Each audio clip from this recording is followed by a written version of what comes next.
Introdução. Segundo o site do Ministério do Meio Ambiente, o Brasil é formado por 6 biomas, com características muito distintas entre si. São eles: Amazônia, Caatinga, Cerrado, Mata Atlântica, Pampa e Pantanal. Mas, antes de falarmos sobre a história de cada um deles, vamos dar uma visão geral sobre o que é um bioma. Então, segundo o dicionário Ruais, bioma é uma comunidade ecológica estável e desenvolvida, caracterizada geralmente por um tipo dominante de vegetação. Ou seja, o que diferencia um bioma do outro é o tipo de vegetação que mais se adaptou àquele clima, relevo e às condições. No Brasil atual, existem duas vertentes do socioambientalismo que ditam os debates, são ela o preservacionismo e o conservacionismo. Na página 350 do livro Agenda Brasileira, no artigo Meio Ambiente no Brasil, escrito por Fábio Feldman, encontra-se o seguinte trecho. O primeiro, uma corrente de pensamento ambientalista que se vê na natureza um valor em si e, portanto, entende que ela deva ser protegida e intocada, sem interferência humana. O conservacionismo vê o ambiental, o econômico e o social como faces de uma mesma questão, o que leva a defender a proteção da natureza por meios de práticas de manejo, a partir de critérios de uso controlado, atendendo também às necessidades humanas. Essas duas linhas de pensamento influenciam muito no modo como vemos a nossa relação com os biomas, já que determinam qual seria a melhor forma de usar ou não dos mesmos. Dessa forma, podemos perceber que já temos uma política mais voltada ao conservacionismo, ou até mesmo ao uso indiscriminado desses espaços. Os biomas do país acabam por sofrerem com desmatamento e perderem espaço para as áreas urbanas. Acompanhe agora as especificidades de cada bioma, suas diferenças territoriais e os que fizeram perder espaço. Bioma amazônico. A Amazônia é quase mítica, um verde vasto mundo de águas e florestas, onde as copas de árvores imensas escondem o úmido nascimento, reprodução e morte de mais de um terço das espécies que vivem sobre a Terra. Os números são igualmente monumentais. A Amazônia é o maior bioma do Brasil, um território de 4.196.943 km², segundo o IBGE de 2004. Crescem 2.500 espécies de árvores, ou um terço de toda a madeira tropical do mundo, e 30 mil espécies de plantas, das 100 mil da América do Sul. A bacia amazônica é a maior bacia hidrográfica, cobre cerca de 6 milhões de km² e tem 1.100 afluentes. Seu principal rio, o Amazonas, corta a região para desaguar no Oceano Atlântico, lançando ao mar cerca de 175 milhões de litros de água por segundo. As estimativas situam a região como a maior reserva de madeira tropical do mundo. Seus recursos naturais, que além da madeira, incluem estoques de borracha, castanha, peixe e minérios, por exemplo, representam uma abundante fonte de riqueza natural. A região abriga também grande riqueza cultural, incluindo o conhecimento tradicional sobre os usos e a forma de explorar esses recursos naturais sem esgotá-los, nem destruir o habitat natural. Toda essa grandeza, no entanto, não esconde a fragilidade do ecossistema local. A floresta vive a partir de seu próprio material orgânico, e seu delicado equilíbrio é extremamente sensível a quaisquer interferências. Os danos causados pela ação antrópica são, em muitos casos, irreversíveis. Por mais de toda essa diversidade de fauna e flora, o bioma é ameaçado pelo desmatamento. Segundo dados da WWF Brasil, de agosto de 2019 a julho de 2020, o desmatamento cresceu em 40% se comparado ao ano anterior. Isso ocorre devido à impunidade dos crimes ambientais, retrocessos em políticas também ambientais, atividade pecuária, estímulo à grilagem de terras públicas e a retomada de grandes obras. A Caatinga ocupa uma área de cerca de 844.453 km², o equivalente a 11% do território nacional. Ela engloba os estados de Alagoas, Bahia, Ceará, Maranhão, Pernambuco, Paraíba, Rio Grande do Norte, Piauí, Sergipe e o norte de Minas Gerais. Rico em biodiversidade, o bioma abriga 178 espécies de mamíferos, 591 de aves, 177 de répteis, 79 de anfíbios, 241 peixes e 221 abelhas. Cerca de 27 milhões de pessoas vivem na região. A maioria delas é carente e depende dos recursos do bioma para sobreviver. A Caatinga possui um ótimo potencial de preservação de serviços ambientais. Uso sustentável e bioprospecção, que, se bem explorados, seriam decisivos para o desenvolvimento da região e do país. A biodiversidade da Caatinga ampara diversas atividades econômicas voltadas para fins agro-silvopastoris e industriais, especialmente dos ramos farmacêuticos, de cosméticos, químico e de alimentos. Apesar de sua importância, o bioma vem sendo desmatado, principalmente nos últimos anos, devido ao consumo da lenha nativa, que é explorada de forma ilegal e insustentável para fins domésticos e industriais, ao sobrepastoreio e à convenção para pastagens e agricultura. Frente ao avanço do desmatamento, que chega a 46% da área do bioma, segundo o Ministério do Meio Ambiente, o MMA, o governo busca concretizar uma agenda de criação de mais unidades de conservação federal e estadual no bioma, promover alternativas para o uso sustentável da biodiversidade. Mata Atlântica. A Mata Atlântica é composta por formações florestais nativas, como por exemplo, floresta ombrófila densa, floresta ombrófila mista, também chamada de mata de araucárias, floresta ombrófila aberta, floresta estacional semi-dessuidal e floresta estacional dessuidal, e ecossistemas associados como manguezais, vegetações de rastingas, campos de altitude, brejos interioranos e encraves florestais do Nordeste.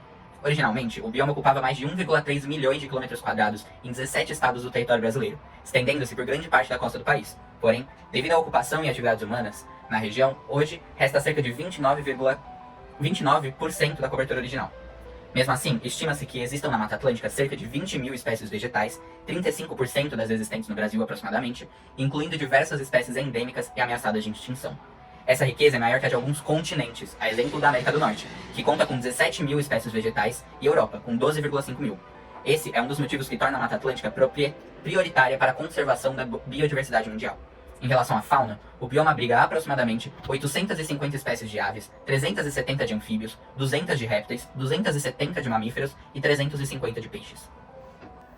Também conhecido como Campos do Sul ou Campos Sulinos, os pampas ocupam cerca de 2% do território brasileiro e é constituído principalmente por uma vegetação campestre, que são as gramíneas, herbáceas e algumas árvores. No Brasil, o pampa é restrito ao Rio Grande do Sul, ocupando 63% do território gaúcho, também porções do território da Argentina e do Uruguai.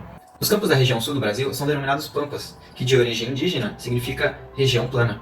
Seu solo, em geral, é de baixa fertilidade e bastante suscetível à erosão. O pampa é uma região de clima temperado, com temperaturas médias de 18 graus, formado por coxilhas, onde se situam os campos de produção pecuária, e as várzeas, que se caracterizam por ser áreas baixas e úmidas. Cerrado. Situado majoritariamente na área central do Brasil, é o segundo maior bioma do país e da América Latina, ocupando mais de 2 milhões de quilômetros quadrados, quase um quarto do território nacional. Por ser encontrado na região central do país, sua biodiversidade é muito variada, pois compartilha espécies de 3 biomas brasileiros, sendo eles a Amazônia, a Caatinga e a Mata Atlântica.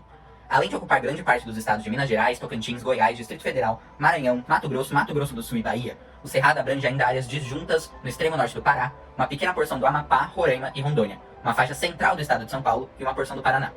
No bioma predomina o clima tropical úmido. A umidade relativa do ar sofre um decréscimo no período seco e chega inclusive a níveis semelhantes e de regiões desérticas com valores entre 9% e 11%. Entre os cerca de 20 milhões de brasileiros e brasileiras que vivem na região, estão os povos e as comunidades tradicionais, como por exemplo indígenas, quilombolas, pescadores artesanais e extrativistas. O bioma abriga diversas nascentes, importantes áreas de recarga hídrica, desempenhando um papel fundamental para as bacias hidrográficas brasileiras e sul-americanas. O acelerado desmatamento nas últimas décadas para a produção agropecuária, aliado à expansão urbana, reduziram a cobertura vegetal do bioma a pouco mais da metade do seu original. O Pantanal é um bioma que se localiza nos territórios do Mato Grosso e Mato Grosso do Sul, estendendo-se aos territórios boliviano, paraguaio e argentino, e tem cerca de 240 mil km². Considerada a maior região alagável do planeta, em épocas chuvosas, essas áreas ficam inundadas e ricas em gramíneas, arbustos e árvores. Já em épocas secas, ela é composta por pequenas lagoas que se estendem por toda a região. E é durante o período da cheia que ocorre a piracema. Possui grande número de rios em sua extensão e eles desembocam no Rio Paraguai. Possui grande diversidade e riqueza, tanto em espécies de animais quanto vegetais, sendo inclusive o bioma que abriga o maior número de aves em todo o continente. A principal atividade do Pantanal é a agropecuária e também os garimpos, e tem tido uma participação muito forte quanto ao desmatamento e ao assoreamento de rios. Vale lembrar que no momento da gravação desse vídeo, o Pantanal está em chamas. Cerca de 12% do território foi queimado, o que equivale a 19 mil km². Uma possibilidade de salvação. Por mais que esses biomas estejam em perigo por conta dos interesses do capitalismo e da busca incessante por lucro, há ainda algumas soluções que podem ajudar a preservar esses biomas. Um exemplo disso é a demarcação de terras indígenas. O reconhecimento e a demarcação destas é fundamental para garantir a existência desses territórios. Quanto mais o governo demora para demarcar uma área, mais ela fica vulnerável à invasão de grileiros, madeireiros e garimpeiros. É o que acontece, por exemplo, com o povo Munducuru, que há anos luta pela demarcação dos cerca de 178 mil hectares da terra indígena Sauerê-Muibu. As atividades legais na região estão destruindo a floresta e seus lugares sagrados. Entretanto, mesmo após demarcados, esses territórios não estão totalmente livres de ameaças.